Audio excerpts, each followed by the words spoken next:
Alam nyo ba na itong nagkikiss na sailor and nurse?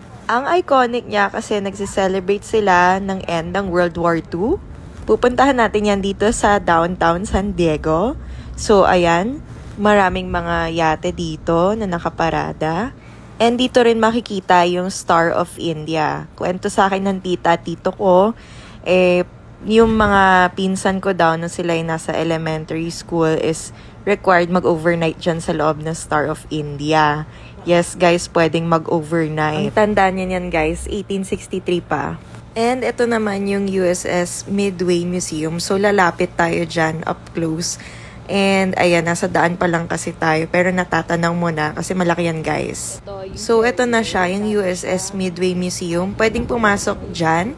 Pero hindi tayo nakapasok. Ayan, so natanong mo naman dito yung mga nakasakay na Navy aircraft carrier. Ayan, ang dami. And nandito yung statue ng sailor and ng nurse.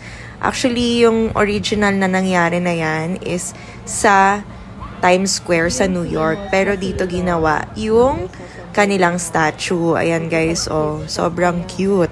So sabi ko nga kanina, ito ay in celebration of the ending of World War II. So, itong guy na to, kinuha niya yung closest na nurse sa kanya and hinalikan niya ganun.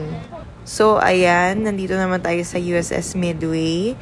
And, ayan, so, dahil hindi tayo nakapasok doon sa loob ng USS Midway, mag-tour muna tayo sa downtown.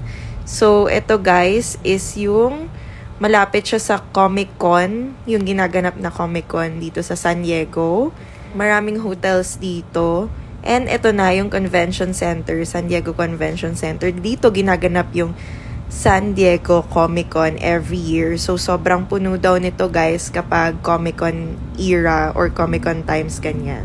So, yan, matatanaw mo dito yung downtown San Diego.